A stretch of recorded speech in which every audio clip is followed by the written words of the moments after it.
We're live, Scott. It's Friday Hello. night.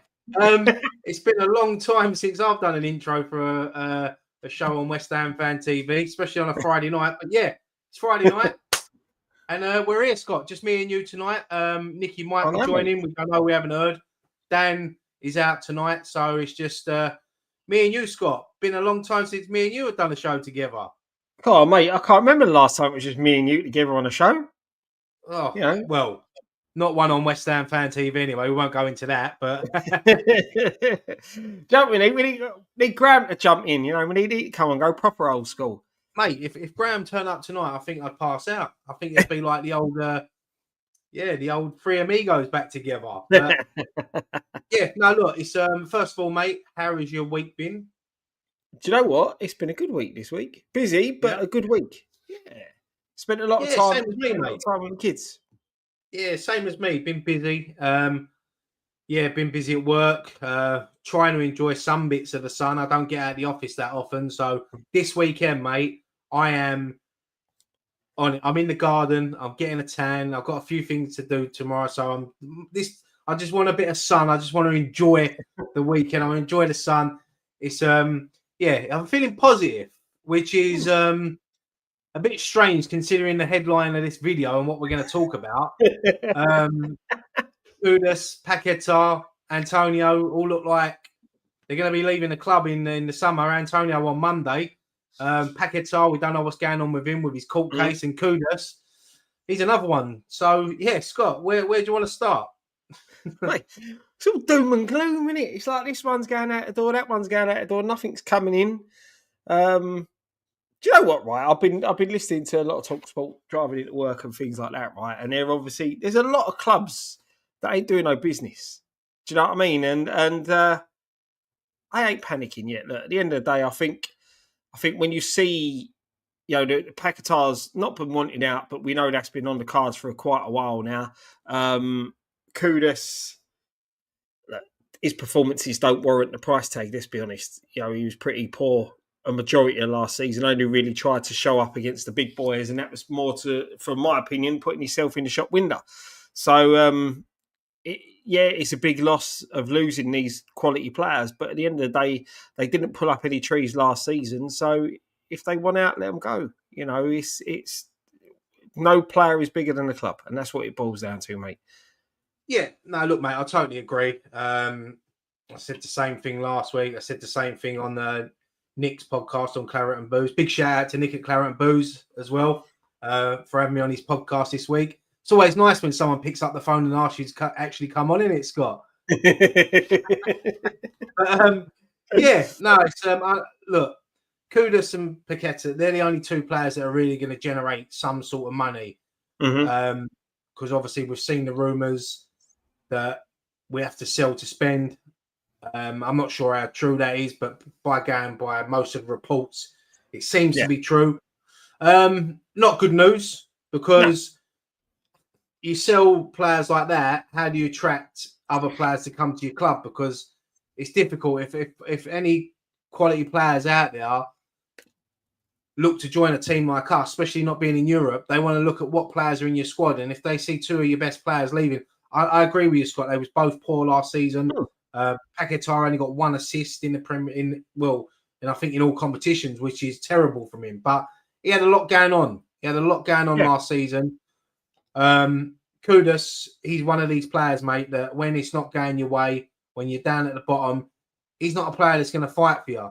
Nope. So when things are going well, like the season before, and them two were linking up, and Jared Bowen was linking up with them, it all looked good, and everyone was loving them. And we went through some bad times last season, but it's a new season coming up. But it's as we said, and we say it every week, and I see the video that the boys done in the week. It's a tough job for Potter. So there's a big job on his hands this summer. Yeah, there is, mate. It's a massive job. It's look, we all understand that this is a rebuild. I think the last season should have been, should have been the start of a proper rebuild. It didn't work out with the manager. The appointment of the manager, at the start of last season was poor, and I think Potter's inherited a bad squad. Because there's players that don't want to be there. There's players that got other things on their mind. There's players that are past their sell-by date, and he's being asked now a lot, and it's a lot of pressure on him because he can't afford not to get the signings right. He's got his plan. He's setting up with this like stat based. They're picking up players that way, and if it falls flat within the first few months, mate, he'll be out of a job. And this is the thing, it's a cutthroat business, this Premier League now, and I don't think he can wait till. As much as I'm not worried that we're not done the business now, I don't think Potter can afford to wait to get to 2 weeks before the season to start getting his players through the door. Do you know, I really do think that he's got to hit the ground running. He has to get the players he wants in very, very early to have a good pre-season with these players, because you can sort of tell the players from last season who he doesn't fancy, who he doesn't want. The likes of Emerson sort of getting frozen out towards the end of the season in a way. He obviously wants to look at bringing all these scars through, which is good because we want to see youth coming through. But, if you're upsetting a few players and then you're stuck with them players, it makes your job 10 times harder going into the start of this season. Yeah, I agree, mate. And I think the players report back to training in next week, is it? It's the 7th of July, I think they're back. Yeah. And then obviously we've got our pre-season tour of America, which is been announced today. Is going to be live on Sky, so great. Fucking the rest of the world can see how shit we are. But yeah, no, look, he'll get back to training. He'll see what players he's got to work with. Obviously, a lot of the youth players are going to be mixing in with the first team during this pre-season, which is good because we've all raved about Freddie Potts. We all think he's good enough to step up and play into the first team. But the worrying thing is, mate, is there is no sort of activity going on in the transfer market at the moment. And another player that we mentioned at the beginning of the show, Antonio, we all knew he was going to be leaving on Monday anyway because his contract's up. So he might still be a West Ham player next season. We don't know what's going on with that situation. But let's just take it as he is leaving the club and we've lost Antonio. That leaves just Fulkrug as a striker, and that's it. If we lose Kudus, Paqueta, I mean, there is a massive rebuild going on here for Potter. And if we ain't got no money, it's going to be the same. And I don't want to, I know the season ain't even started yet, but if we go into next season with a similar sort of squad, we're going to have another long season, another struggling season. And it's just going to be, as you said, doom and gloom again. And Sullivan, by the sounds of it, is not Potter's biggest fan. So if he starts losing games, Potter could be out of a job. We don't pick up, if we don't get good results in the first 6 to 10 games, he's going to be itching to sack him. And we know who's waiting in the wings for him to come in and take over. Sullivan and Brady's mate, Sean Dyche, because he's out of work, free transfer, ain't got to pay nothing. And give me some positive, Scott. Give me some positive. This is the big thing, mate. This is what you're saying. When you look at it, we are just left with that. We're left with Fulkrug as the only really experienced striker. You've got the youngsters, but can they cut it? Have they got it there? Callum Marshall is pretty decent, but can he step up to the Premier League? You're putting a lot of pressure on young players within your squad, young, inexperienced players. That, as I said, we all want to see youngsters being used. We've spoke quite a lot about Potts coming into the side next season. I think he'd be quite ideal in that sort of Mark Noble role in the side. He very much reminds me of him as a player. So you've got that. You're looking. We know what Souček's all about, but there's rumours that he's wanted out of the club. Well, not he wants out of the club, but the board want to let him go and sell him on, and there's some interest surrounding him. And this is the problem. Souček's a player that we rely on. Many years we've relied on Antonio, but for me, it's great to see Antonio back playing football. We said it last week. He come on for Jamaica. He got a run out. From what he's been through, it's absolutely fantastic. But let's be realistic. Put sentiment to one side. He didn't get the send-off that he should have done. He hasn't been great when he did play last season. Before the car crash, he wasn't brilliant. He weren't putting up trees. And we've said it for a long time. As we can't keep relying on Antonio. And that is the big worry, is that you're losing that person you used to rely on, and there's no one else around him at the minute. There's no one else coming in to take his place, let alone take the other players that are a bit better than Antonio. And I'm with you. I don't want another negative season. Yeah, I got fed up with going over there last season, watching all that crap that we had to go through. You know, the poor football. For 18 months, if not longer, the football has been absolutely diabolical over there. Even under David Moyes, and the David Moyes, fan club sit there and say, oh, you've got to be careful what you wish for. Or he got Everton bigger than us. We'll see how Everton do this season with the negative manager that they've got, and this is the thing. It's just I can't do it. I can't have another season like that, mate. Honestly, really, really can't. Look. I hope Brady and Sullivan are watching this. Look what you're doing to Scott. You're breaking the man. He can't have it anymore. No, but look, joking aside, mate, it's you're right. It's look, in 2 weeks' time, it could all look different. We could go out, we could get a couple of new signings, and you start building that squad. Potter's got a lot, as we said it, and we'll keep saying it probably all summer. He's got a massive job on his hand. It's a difficult job for him, but it's a fresh start for everyone at the football club for him, so he can start looking at the players. As you said, a lot of youth are going to be coming into the squad during pre-season. We've said about Freddie Potts. There's other players as well that can step up into the first team. But look, you can't just. I know there was that famous saying years ago, you can't win anything with kids. So I'm not saying that, but you can't rely on the kids to drag us through a Premier League season because it's not fair on them. You need experience in that team, and you need.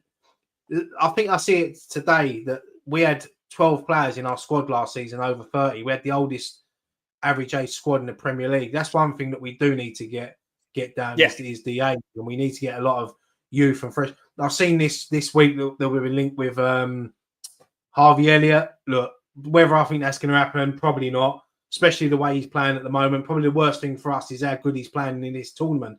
England are in the final tomorrow against Germany. Good luck, England. Been watching this tournament. Really impressed with some of the players, especially Harvey Elliott. But it's not much his price tag's going up. His stock's going up. That other clubs are going to look at him now. So if we had European football, maybe we could attract him. But it's going to be hard for us to attract the likes of players like that. It's difficult at the moment. We're not an attractive football club. No, and that's the thing, mate. And when you look at players like Harvey Elliott, James McAtee, Amari Hutchinson, another good young player who I think Hutchinson would do great for us, as would the other two. But like you said, we've got no European football. There's other clubs out there. The only real chance we've got of signing them, a McAtee or a Harvey Elliott, is on loan. Because there's so many other better options out there for them to go permanently, and they may look at a bit of a loan deal with us to try and prove their worth to their managers at their respective clubs to try and work their ways into the first team there. But as I said, we're not, like you said, we're not attractive at the moment. To lose your Kuduses and your Paquetas, as much as they weren't putting up trees last season, they still would a draw. Do you know what I mean? They still had a bit of a draw that you're going to play alongside international quality players. Scott, can I just say? Go on, mate. Can I just say we're 14 minutes in? Yeah. If I had a shot for every time you said pulling up trees, I'd be pissed now getting in a cab on my way home. You loved that saying, didn't you? Even I knew you were going to say it before you even said it. Then pulling up trees. Oh, but and this is the thing, mate. This is what it all boils down to, is that you've got a hard job to sell the club to a player to come and play, because there's so many other better clubs out there at the moment in better positions than what we are. Not better football clubs, but better positions, and who will run much better. And this is the thing, is that you don't sit there and see the amount of leaks that are coming out of other football clubs. I like the way Villa do their business. They go about doing their business and nobody knows until it's over the line. And this is the thing. There's too many stories that keep coming out of our football club, whether it be Sullivan leaking it to his mates, whether it through someone else who's taken a bit of money to leak a story here and now.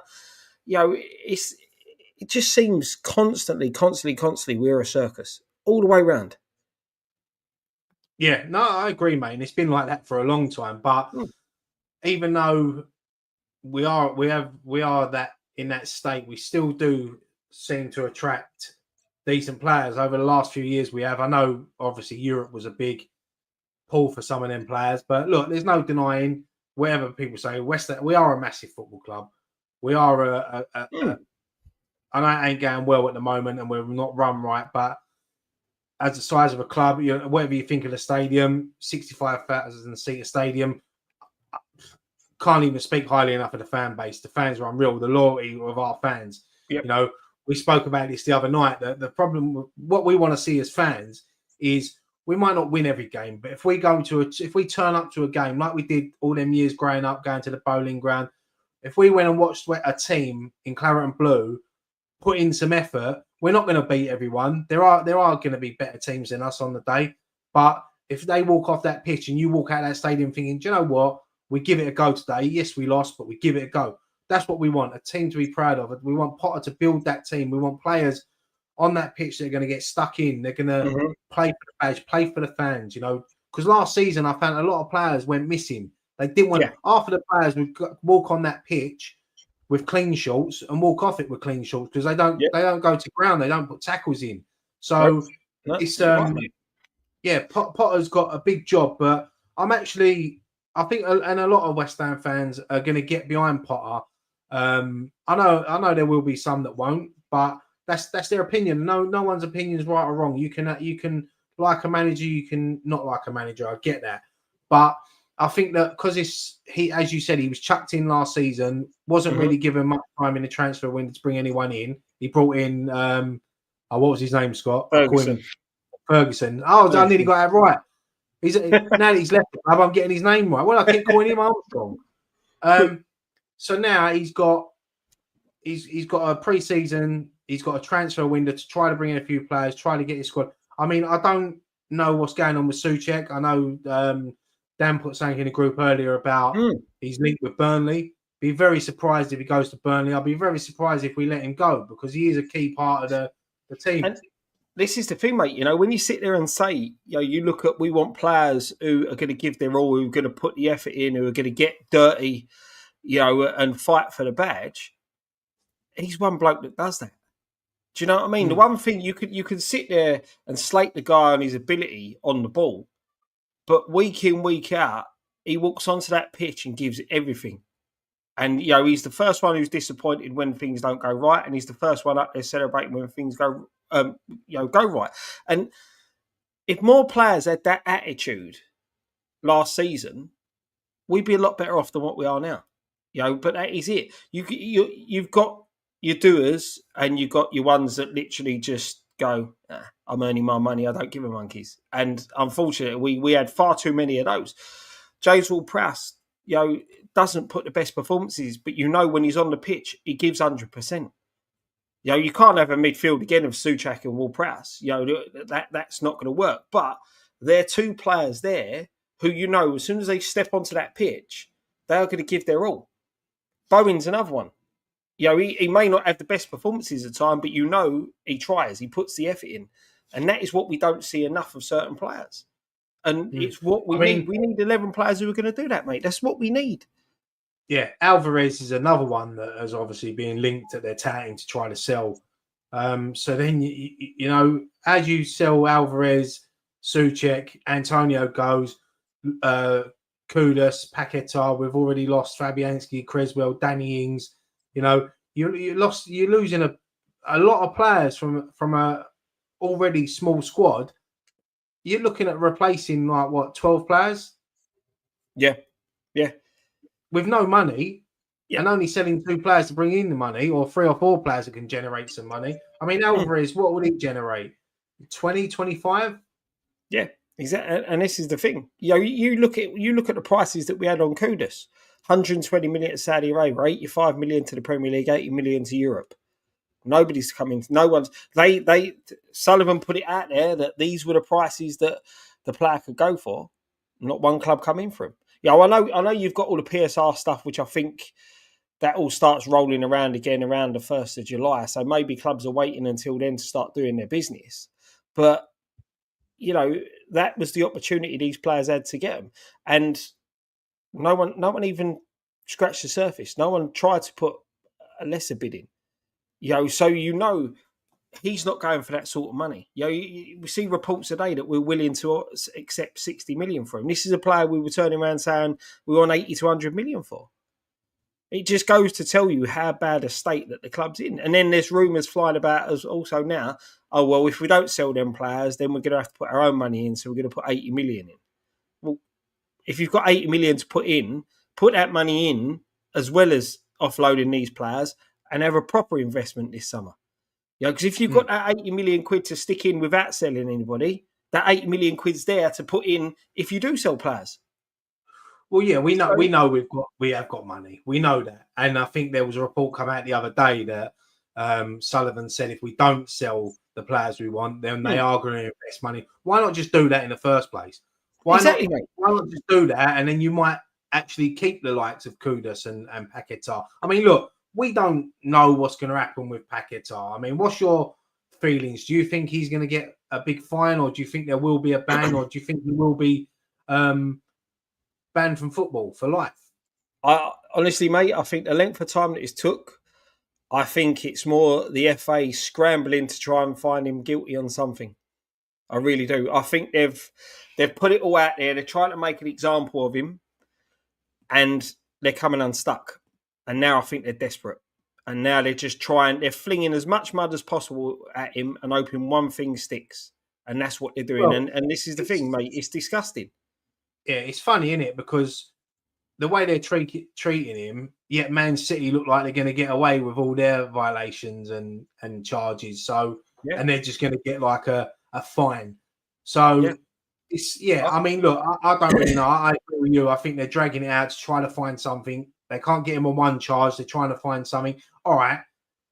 It doesn't look good with when some of the evidence that's coming out that he was getting rid of his phones and stuff like that. But look, people make mistakes in life. Why should he be punished to be banned from something that he's worked hard to become a professional football player, to make it to the top? He's obviously an international football player as well. Everyone makes mistakes in life. There's players out there who've done a lot worse that are still playing on a football pitch. Yep. Yeah. Yeah, I totally agree, mate. I really do totally agree. And as I said, it's just he's literally guilty before proven innocent. That's how he's been treated. That's how he's been made to feel. Because it is just hanging over his head. I do think even if whatever happens, I don't expect him to be at the club next season. And I really can't see that happening. But it's just diabolical. And you touched on the Man City thing now. If Man City get off of every single one of them charges or just get a fine, for me, the Premier League and the FA are finished. Absolutely finished. Because what is the point of having these rules and regulations that they put in place if one club can beat them? Why are we, as a football club, and all the other football clubs that are sitting there trying to stay under this PSR regulation and that type of thing, why do we bother? And I really do. It'll be one of the final nails in the coffin of the FA and the Premier League if Man City get away with this. I really do. And I'll be honest, mate, I wouldn't surprise if that Super League didn't rear its ugly head again if Man City do get off. Because I think a lot of people will be pissed with the Premier League for Man City getting away with it. Especially when you're likes of Everton, done twice. Nottingham Forest been done. I think Leicester are in a bit of bother as well. And this is the thing. All the smaller clubs that ain't got nations backing them have been tried, convicted. And Man City are still rolling on, still getting away with it. And they're still spending money now. I think they've just signed another player, haven't they? Yeah. And they're doing well in that Club World Cup. They beat Juventus 5-2 last night. Yeah. So they'll probably go on to maybe get to the final or even win that competition, which will generate more money for them, which then gives them more money to go out and spend and challenge again for the league. When you're right, there are clubs that have suffered. There's clubs with not more history than City that have been around longer than City. They've gone out of business because of charges like that. So, look, I mean, you want to go through some comments and then we'll think of something else to talk about? Yeah, before I do that, when you look at it, right, you look at Newcastle. Newcastle have had this massive investment again, another club owned by technically a country, but they're playing by the rules. Do you know what I mean? And it just makes a mockery. They're having to play by the rules. Man City are just chucking money left, right, and centre. Again, it's just wrong. Absolutely wrong. Let's hope that there is some sense in all this and something does get done. Me personally, I think that City will probably get a record fine and they may be banned from a transfer window for 1 or 2 seasons. Ain't too bad. That's why they're going out and buying all these players now, because they probably know what's coming. Exactly, and that's the thing. It's madness, mate. As I said, it's just absolutely like I said. What effect does it have them being banned for a transfer window or 2? Nothing. And this is the mockery of it all. Right, let's go through some comments. £5 super chat. I think this is from tonight. Liam Rowlands, really hope we get to a game soon. No, it's not. Why do they not unstar these things? I'm guessing. Hang on, right? That one's not as well. This one I know is. Rich Sam. I'll put this in now because it's probably a great chat.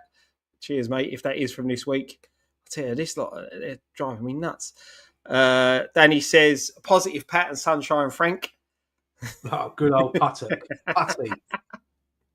Cheers, mate. Michael says this will be nice not having Nicky and Dan argue. You're all doing a super job. Cheers, mate. Listen, the show ain't over yet. Me and Scott can have an argument. That'd be a rarity, mate, wouldn't it? Fuck it. Matt says, I'm a soppy. I wanted Antonio to do a year, but can't be sentimental all the time. Totally agree, mate. Totally agree. It's a tough one with Antonio. I said it the other week when I was on, that I feel that he deserves another season if we can get that deal right. That's right for a football club, and he's not ripping us off. I'd like to see him have one more go. But I agree. It's sentimental in it. I just didn't want his West Ham career to end that way, the way it did. But football moves on. Exactly, mate. Exactly, and that's it. And you've got to do right what's best for the football club, not what's best for the player sometimes. Gary says Antonio cannot play a game before he almost chopped his legs off. No room for sentiment. He's earned very, very well out of us already. That's the other side of the argument. You can't not agree with it. No, and that's the thing, mate. This is it. He has done really, really well. And if one of the reasons he's looking to go is because of the contract, well, come on. You've literally, as I said, fully respect the man for coming back and playing football after what he went through. That took a lot of character to push yourself and to get yourself back into that position. And I think it's brilliant. But you've got to understand we're a Premier League club who's in a bit of bother. We need to save money where we can, and a pay-as-you-play deal probably would have been good for him. But he'll probably go and get somewhere else. He'll probably get a better deal, go and play in the Championship or something like that. So, good luck to him. I wish him all the best. I would have liked to see him have one more game for us, but let's maybe the club should give him a testimonial or something like that. It'd be good. Why don't we just let him play, even if he's got a contract or not? Let him play in the pre-season friendly at home against Lille. Yeah, why not? Give him a send-off. He'll score a fucking hat-trick in that game and look the absolute bollocks, and then someone to snap him up. He'll be at Palace or Fulham. Yeah, that's it, mate. The thing is that they could do that. Do you know what I mean? And I'll tell you something, they'll probably get more people through the door knowing that Antonio's going to play than they will to actually go and watch that friendly. Do you remember the season that we signed Sebastian Haller? And it was we played a pre-season friendly at home. I can't remember who it was against, but he scored an own goal after about 5 minutes. And I just thought, oh, for fuck's sake, something up. We've come here to watch our record signing score goals, and he's just scored an own goal after 5 minutes. That's it. Leah Roman says, put in the young, hungry lads, let them show what they can do. I'll take 17th with lads who actually want to play. Again, a fair point. A solid midfielder plus one who can transport the ball from defence and attack very quickly. That's by Ray. That's what we're saying, what we're looking for. Antonio wasn't putting up trees. The way we're going, we'll probably sign Dyche as a player. That's a good point there. That's probably why our players look like they couldn't run last season, because they had splinters up their arse from all the trees they were pulling up, Scott. J. Rodriguez says, fuck it, get rid of the unmotivated players, finish 17th with kids that are fighting for the shirt, and I'll be happier than last season. I think a lot of us would be, to see them youngsters coming through. Des says they'll both start fresh next season. Hopefully that can think. Geordie Toon for life. We had the same shit owner in Ashley for 14 years for spending that, and he almost killed the club. I think he's referencing what we were saying there about Sullivan and the way we're run by a circus. And the pain that they went through under Ashley, they're reaping the rewards now because they've got rid of him, got this big investment in, and they've won their first trophy for 50 years.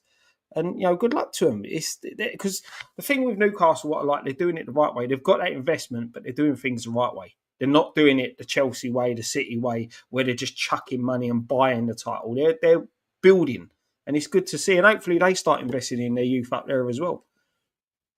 Yeah, we need Souček. He's one of the few left who understands what the club understands the club, and same was Bowen. 499 Matt Rainey. I'm not always agree with Ryan, but everything you said about our club was bang on the money. I can never our owners of the lies, but West Ham till I die. Right. First of all, thank you, Matt, for the 499. Cheers, Matt. And Matt, why don't you agree with me, mate? Everything I say is right. You go. No, I'm joking. Look, it's about opinions, and we all have our opinions, and I agree sometimes with what Scott says, and I agree with sometimes I don't agree with what he says. That's what it's all about. It's why we love talking about football, and that's what divides us and brings us together. Exactly, mate. Exactly. Yeah. Tony Hammer says, I'll take Man City cheating to win it if it stops Arsenal winning the league. To be fair, it's a good point. And I don't know whether this was this week because I can't see what the time is, but Rich West Ham, £5. Cheers, mate. I knew it would be a good one. Plenty of signings and sales, typical West Ham. So, again, that may not be tonight. I don't know because certain people... Well, if it ain't, Scott, we'll still take the fiver. That's a tenner now. Every time you put it up, they automatically take £5 out of their accounts. So just keep putting it up. No, mate, I'm joking, by the way. The geezer's probably trying to cancel his fucking online banking. Before we move on, Scott, there's a couple of other things. I've seen a lot of people mention about the kit. Now, I think the boys spoke about this the other day, and I'll just quickly put it up. Right, so that's the kit that you put in the WhatsApp group. Yep, that way. This. Right now, I personally don't think that's going to be our kit, but obviously they do mock-ups of what is the sort of design that they've been told. Now, I look at that and I see Weatherspoon's carpet. I see the number 5 bus. Yeah, I mean, a lot of people in the chat would have probably seen that going around on the internet. There might be people that ain't. I don't think that is gonna be our kit. It's awful, as a lot of people are saying it. But there's been a few that I've seen go around in the last few days, mock-ups and things like that. I think the kit is set to be released next week because obviously the Betway deal runs out. Is the 30th. So from the 1st of July, Boyle Sports will be our new sponsor. We've still got Umbro, even though there's a few people out there that think it's going to be New Balance. I think New Balance is the season after. So we've got one more year of Umbro. I mean, there's a lot of excitement about new kits. I love it when new kits come out. Even if you like it or not, you just want to wake up and see it, what it looks like. There's not been many leaks, especially with that photo shoot that happened before the end of the season. I thought at least someone would have got a cheeky little photo out of that, but there's been no leaks from that. So, yeah, we could be... I'd like to see them release all 3 kits at the same time. I can't be bothered to release the home kit. Then everyone's going, where's the away kit? Where's the 3rd kit? Just release them all at the same time. Give us something to smile about, or not smile about, depending on what they look like. Well, I know we won't be smiling about the price of them, mate. Rumour has it's 80 quid a shirt now. What a joke. I remember when you could get the whole kit for 35 quid. mate, honestly, it just drives me nuts. It's just like, look, that's football in general. The kits are just way overpriced, and it really pisses me off. A family now. You think you got a family of 4? You're all West Ham fans. £80 a shirt. That's 320 quid just for the shirts. It's just fleecing fans left, right, and centre. And they wonder why people go and might put their counterfeits. They wonder why people go and get them because you can afford them. It's an absolute joke. True, mate. You can go and get the free counterfeit shirts for like what, 30 quid, tenner each, or 15 quid each if they're that, and then it's cheaper than buying just one shirt. So I totally understand it, mate. I mean, I know I've got this shirt on tonight, but I haven't bought a kit for a few seasons. I only bought this one because obviously it's got like the Conference League, and I was caught up in the hype that season. I needed a shirt to go out to Prague with. I didn't like the white one, even though we wore that in the final. Do you know what? I even bought that. When they released them with all the embroidery on of the final and that. I went out and bought it from the club shop. I got home, put it on. I hated it that much. I took it back and got me money back. Well, I didn't get me money back because they wouldn't give me money back. I had to get something else. I bought a training top with it. I just didn't like it. I thought I'm never going to wear that. Yeah, I'm not going to, even though we won it in that kit. But yeah, I mean, so the fixtures are out. Hopefully, the new kit will be out next season. Hopefully, we launch it with a new signing that no one knows about. Mm-hmm. Fingers crossed, eh? Well, that's the thing, mate, as well with this kit launch. Normally it sort of tells you what players are going to be there next season, because you don't normally see at these kit launches or the promo videos players that are going to be sold off. So it'd be interesting to see what players do model the shirt. I would imagine Bowen will be somewhere in amongst it all, because he's probably the only one we can guarantee, unless some ridiculous offer comes for him, he's going to be playing for the club next season. So it'd be interesting to see who's in that photo shoot. Especially if, like you said, it was done towards the end of last season. It tells you a lot then who the club were looking at to keep and who they were looking to get rid of. So, I'll be interested to see how that pans out. Well, one bit I know we're scratching around for news tonight, scraping the barrel with some of these things we're trying to talk about. One player that might be wearing the kit next season is a player that we didn't have last season, Maxwell Cornet. We loaned him out to Southampton last year. I think he played 2 or 3 games for him. Then he went on loan to another. Was it Genoa he played for? Genoa, yeah. He's still 28. We know he's had his injuries. But, yeah, I mean, it looks like he could be coming back to the club pre-season. And who knows? It might work out. Out. You never know, mate. But again, like relying on Antonio, the last thing you want to be doing is relying on Cornet. The guy's hasn't played a full season since we've signed him, and we're talking about keeping it. It's Antonio 2.0 with the amount of injuries and things like that. So, it's going to be it's quite worrying when you're looking at that. That's our backup. Do you know what I mean? That's what we're looking at. It's worrying. Mad thing there, someone just mentioned about it. Somerville. Totally forgot we still had him, but he ain't going to be available till September. Well, someone said the other day that fucking Antonio's had a car crash, had got himself back fit and playing before Somerville. So, look, Somerville, it'll be a boost to have him back. But as you said, if they're touting him for September, that's probably going to be late September, early October time. So, someone just said there, Winterville, not Somerville. We won't see him in the summer. I like that one. Who said that? Proper Ballers. I'm nicking that one. Proper Ballers did say, that's my joke. Nah, that's a good one. I like that one, Winterville. But that is the worry. What is the player going to be like coming back? He is still quite young, which is a good thing, and he should heal up all right. But you just don't know. Is he going to come back the same? Is he going to lose a little bit of pace because of that type of injury that he's had? So again, that's a worry. You're just looking at it. He could easily break down in his in whatever his pre-season to be as he comes back, and that just worries me. You're looking at the players that have gone. You're looking at Fulkrug, injured last season. You're looking at Somerville, injured last season.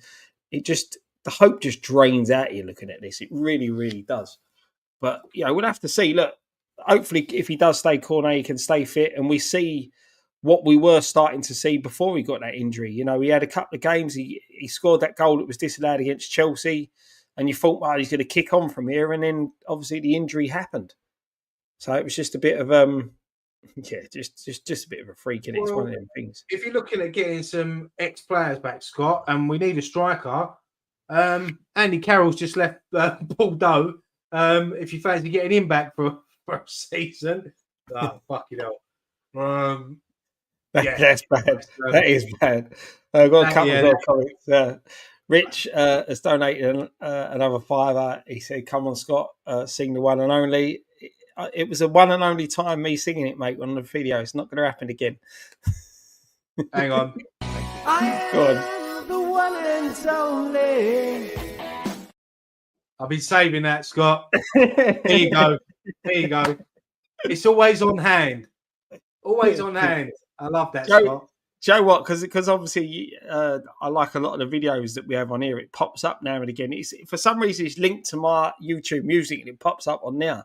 I have to keep shutting it down as soon as it comes on. I can't stand it. I bet you listen to it every day in your van. I bet in your house. I bet you love it. No. It's a one and only thing. It's not coming out again. I like that. I like what you did there, Scott. One and only thing.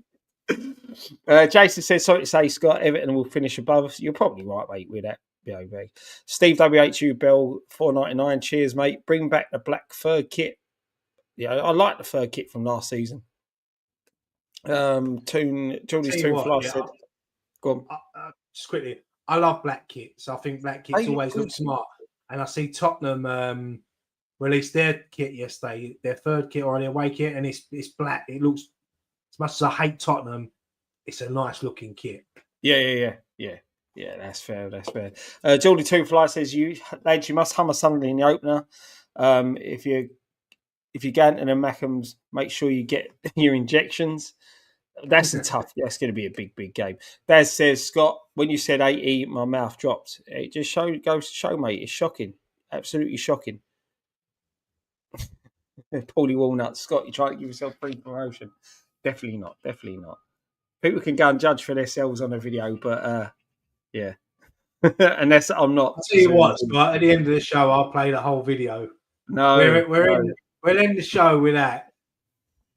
It's not often we're on here together. It's not often we get the chance to host and take control. So for one night only, the one and only will be playing us out. No, it won't be. Don't do it to me, Ryan. Don't do it to me. Just make sure I don't forget. Someone remind me at the end. I know our fan base that follow us, that they will not let me forget. They will remind me. They want to see it as well. No one wants to see that. I need to go and do a 2.0 version when I can actually say only properly. I wish I was there that day. Do you know what, mate? Do you know what? As petty as it sounds, right? And them two took the piss a bit when I was there, but I did actually enjoy doing that. It was a good laugh. It was a good laugh. I thought you'd done brilliant, mate. Like, I thought it was really good how it come out. I got goosebumps. I did. Yeah, Well, when I sent the videos to Chesney Hawks, he didn't have goosebumps, but no, he's seen the funny side of it. Yeah. But we're not professional, Scott. We're not professional singers. We're not professional hosts. We're not professional pundits. No. The one thing we are professional is West Ham fans. Yeah, that's true, mate. That is true. But yeah, no, it was a good laugh doing it. I'll do it again as a forfeit, but it was good fun. Here we go. I'll do it again. You're going to be one of them people in the bar now when karaoke. I don't want to do it. I don't want to do it. I'll go in then. No, I'm not. Honestly, it was a laugh. It was a laugh, like being there. It would have been good if we were all there having a laugh doing it. But I'll have to get my video of when I done karaoke. Barry Senders, when me and Taylor sung Oasis. Don't look back in anger. Honestly, mate, can't sing for shit. But when you sing Oasis, you can sort of get away with it a bit. I felt like a fucking rock star that night. Everyone was pissed and mad. I loved it.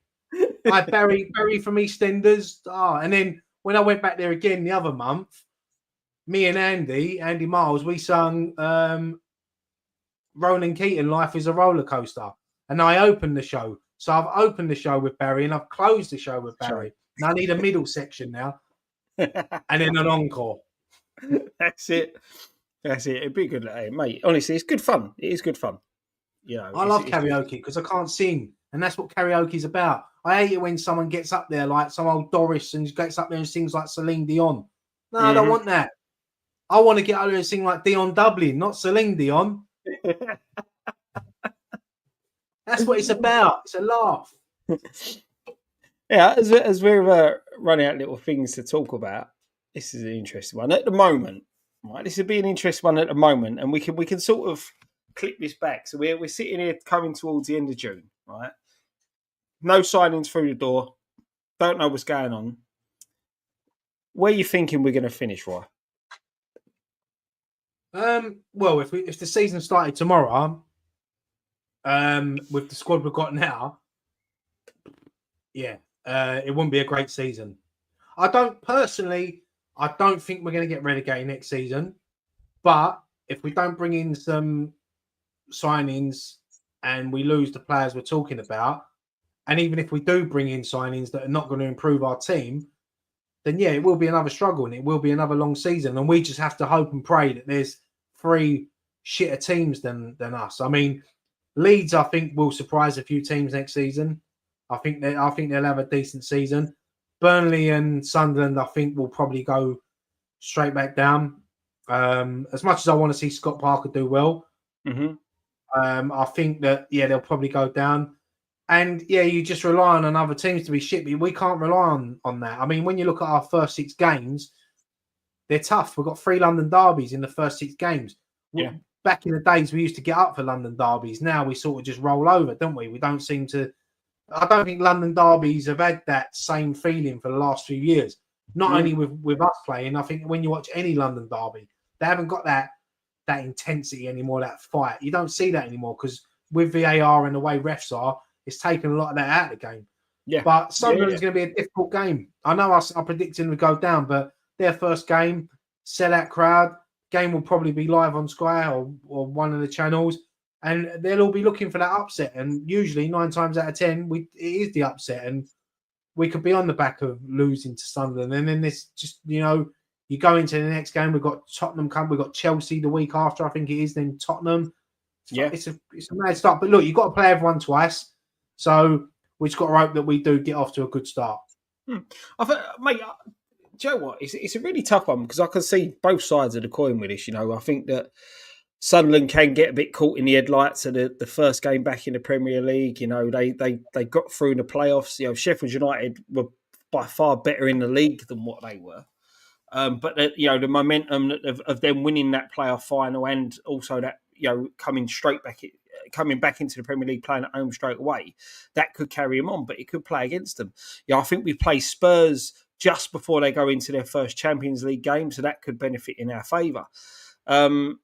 So Chelsea are going to be a bit leggy, playing out in this World Club Cup. They're not going to have a lot of time off, but they have got a massive squad of players to pick from, so it makes it a bit more tricky. But I don't think we'll go down. I know a lot of people predicted us to go down at the moment, and you had that supercomputer predict us to go down. I don't think we will. I think 2 of the 3 that come up will go down. I think it'll be Burnley and Sunderland, same as you. But I think there'll be other teams in worse positions, and it annoys me because I think we are going to rely, especially at the start of the season, if things don't go right, on other teams being worse. But I think we'll get up and running, and I'm going to say we're going to go 10th. At this moment in time, I'm a bit more. I don't think we'll be as bad, even with these players we've got now, this season as we were last season. I really don't. So I'm going to be a bit optimistic and say 10th for me at the moment. I think we'll all take 10th. If we was offered that, I think what we mainly want next season, I think I speak for most West Ham fans, is that we want an improvement in performances. and attitude in players. So, you know, that's what I think we want. And we want to see, good performances. And look, ask us this question again before the start of the season when we know what squad we're starting the season with. We could be in a totally different position. We could go out and sign 6 or 7 players, and it could be totally different to what we're all thinking about now. So, ask us that question again when we do the Friday night pint before the start of the season. Yeah, the one literally before it. It'd be very, very interesting to see if our attitudes change with the signings that we do end up. LTEL 1010 says, when's the next Friday night pint out? God knows. Our next night out will probably be towards the start of the season, though, right? I reckon. You know, the West Ham Fan TV night out. Yeah, I think we should just turn that into Friday night pint. No cameras, just fucking go out and invite everyone down wherever we're going. Yeah, and just have a good piss up. Yeah, we'll probably need it come the start of the season.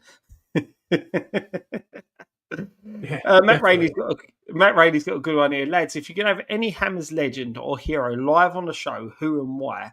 Can't be someone who's already been on the channel. Any Hammers legend or hero. So there's 2 for me there because he hasn't been on our channel before. Julian Dix for me, my hero. No one comes close to him. For me, fucking West Ham legend. My favourite player of all time. And well, we've had Parlo's been on the on the channel before. So, Trevor Brooking would be a good one. Billy Bonds. I know. It's quite. I think there'd be some interesting people to interview if you actually got them to speak the truth. You know, but it's a lot of people are media trained. So for me, Brooking would be a good one. It'd be a great one to have. Obviously, we've done the nights at the Brewdog, which have allowed us to have access to some of these players. And there's players that I've worked with before, like Colton Cole, Konchesky, but Dean Ashton was a good one. First time I really met Dean Ashton, I thought he was brilliant. Kevin Nolan was unreal. He was a great interview. Been lucky doing this channel and getting the opportunity to interview like Frank Lampard Senior was a brilliant one. Getting the opportunity to meet these people and sit down and chat to them just about West Ham. You know, one thing I always do when I approach these nights or any interview I've done with the next player, I'm not there to mug them off. I'm not there to make them look stupid. I'm there to talk about them and why they meant so much to us as fans growing up. And these people, my heroes. That's why, Noble and Teddy Sheringham would be brilliant as well. You know, I was at a funeral a couple of weeks ago for my mate's dad that sadly passed away, and it was a great send off, massive funeral, one of the biggest I've ever been to. Funeral was in Canning Town. Obviously, we had the drink after in the Beckton Arms, but Mark Noble was actually at the funeral and got the opportunity to chat to him for a little while. Never once did we mention West Ham.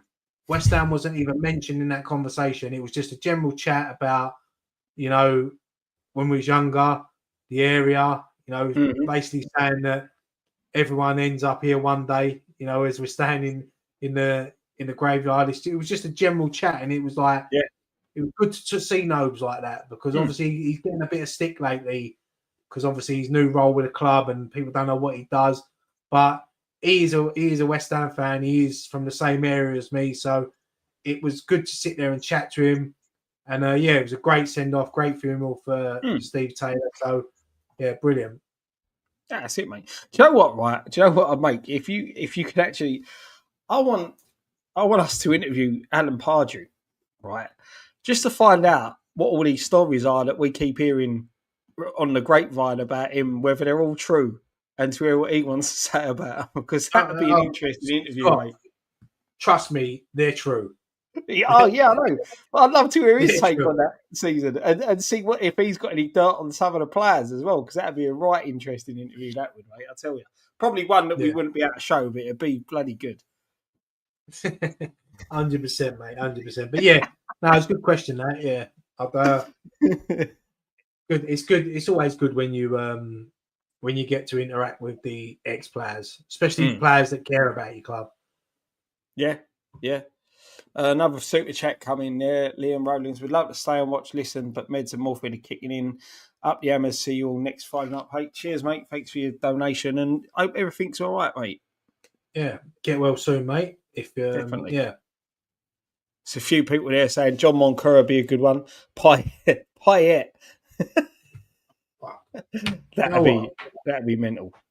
I'm in City now. Go on. I forgot to plug my computer. I forgot to plug my charger in. It was just about to crash out. I think, why is it going like that? And then I realised I ain't even got it plugged in. Oh, I've just seen. Sorry, Dan Powers has just commented there, and he said it's hard to believe less than 2 months West Ham beginning their 10th season in Stratford. I know, it's crazy, mate, isn't it? Mental, it's gone so quick. Yeah, it's mad to think that we've been away from Upton Park for so long. Yeah. 10 years have just gone like that. It's crazy how life goes, mate. I can still remember us filming outside that last game against Man United and then going over to Stratford in that first game when we played, was it Domzale in the Europa League qualifier or whatever. And like now it's just been fucking the 10 years. It's crazy. 10 years. Yeah. 10 years, and it's been a roller coaster, proper roller coaster. When you look at it over the 10 years, you can't get more highs and lows than what we've seen. The protests, the trouble, and then all the way up to winning the trophy. And let's be honest, that was the high, and then we've massively dipped now. So let's just hope we can come back and start climbing that next high. Ken Hammers just said it was 10 years ago this week we signed Payet. I remember doing the video on it, sitting in my front room in my old house with a scarf on the back of the settee because we was new to this game. Yeah. Talking about Payet, blagging it because I didn't have a fucking clue who he was. Do you remember? I thought he'd do well for us, and he did do well for us for that season. Yeah. To be fair, his second season at London Stadium, even though his head was elsewhere, he still produced some magical moments. His goal against Middlesbrough, when he took on half the team, was one of the best goals I've ever seen live. So he's what a player he was. Just a shame it didn't work out for him like we wanted it to. Well, this is the thing, mate. And that's it. I still remember when we played Southend in a pre-season friendly. And I'm sure it was Steve Tilson was the manager there, and he said, they evened it up a bit when they took him off. Because he was that good. And it's mad to see how good he was that we signed him at that time. And to be fair, mate, it was good because, we see he was the perfect player to see us out playing at that Upton Park. Do you know what I mean? He was part of the reason that season become so special. Not just because we were leaving there. He brought the best out of everyone. Yeah. You look at it, that 8 games he was out injured. We didn't win, did we? We got a lot of draws. Just imagine if he'd have been fit for them all 8 games. Now, people might laugh when I say this, but we would have been challenging up the top. Yeah. We were that good that season. Even when you look at it now, we finished 4 points off Champions League that season. Mad, mate. It could have been totally different if Payet was fully fit that season. Yeah, and that's the crazy thing. We lost that. We had a good few refereeing decisions go against us as well that season. We lost a lot of points through dodgy decisions. So it's what it could have been, mate. It could have been like us instead of Leicester. So it's just us West Ham fans, mate. We don't dwell on the past. Who won the World Cup?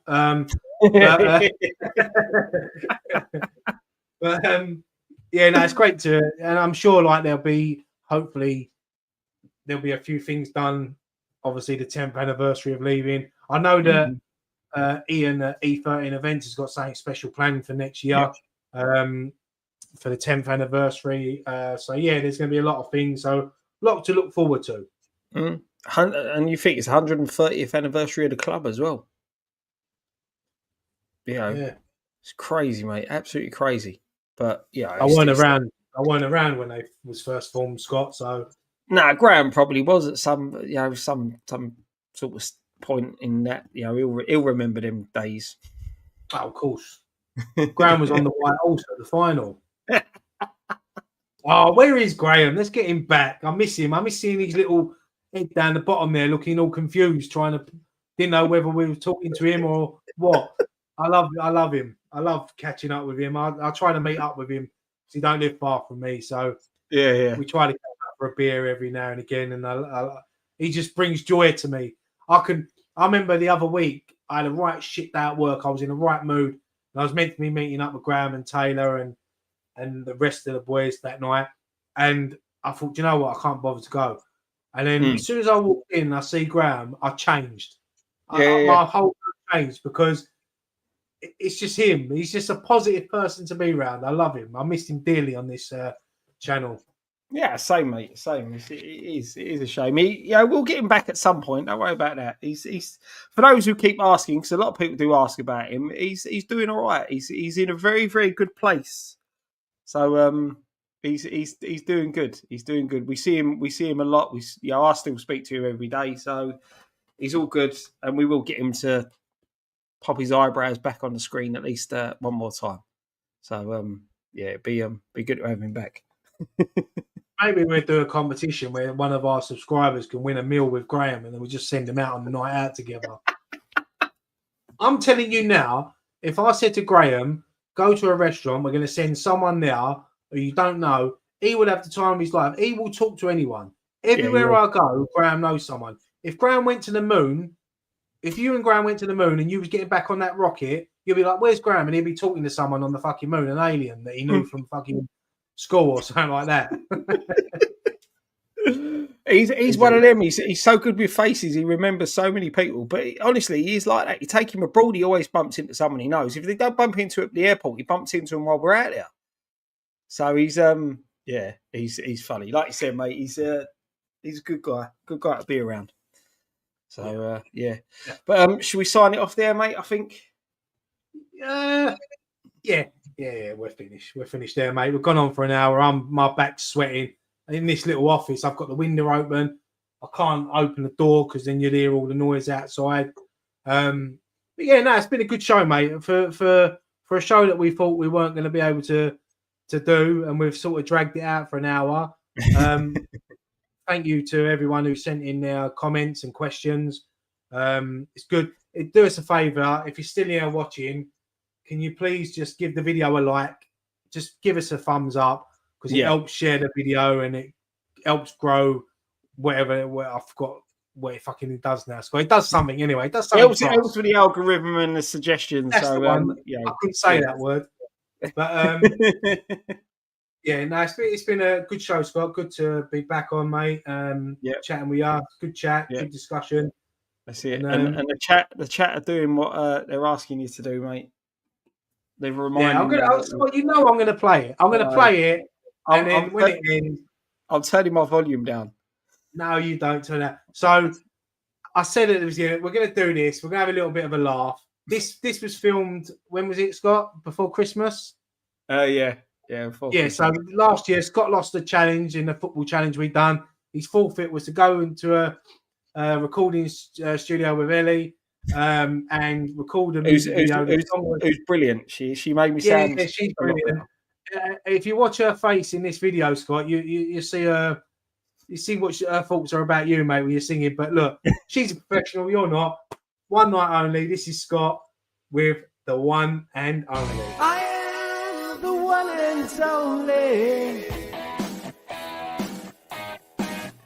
Oh yeah.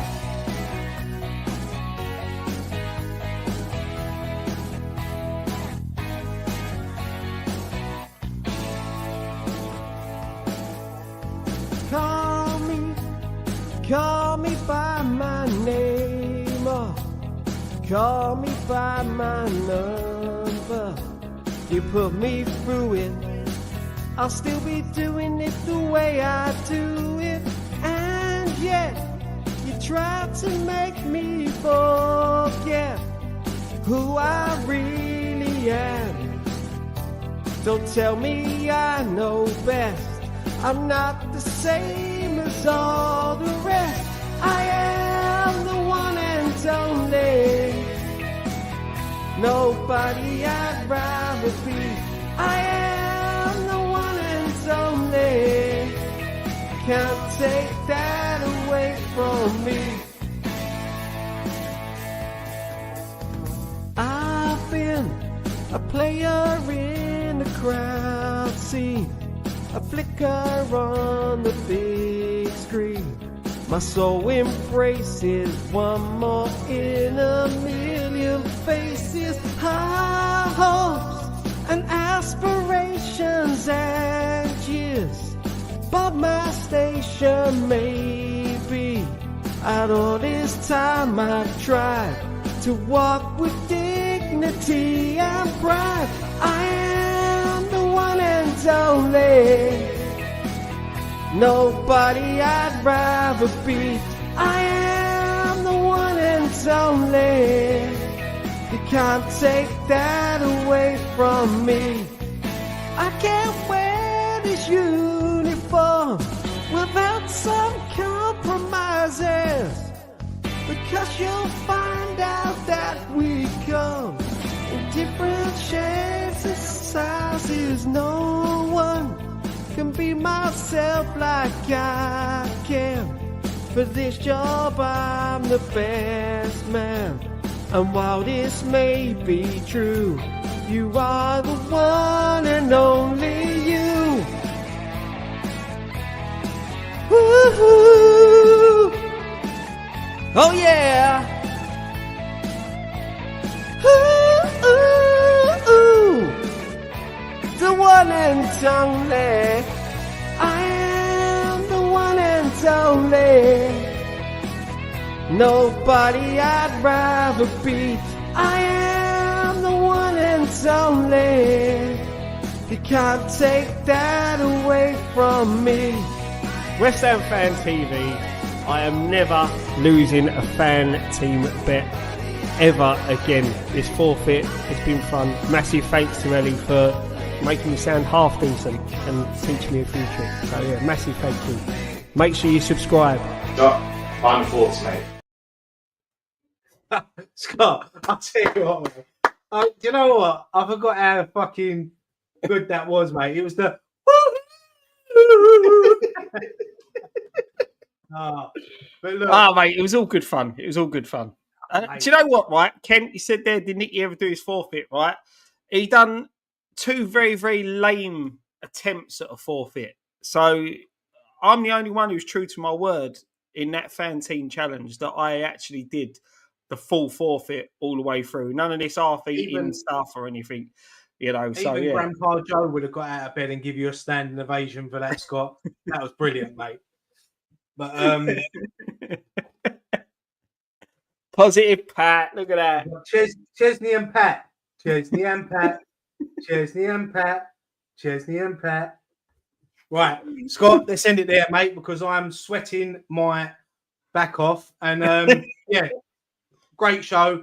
As always, please subscribe to the channel. Thumbs up. And yeah, we'll leave it there. Enjoy your weekend.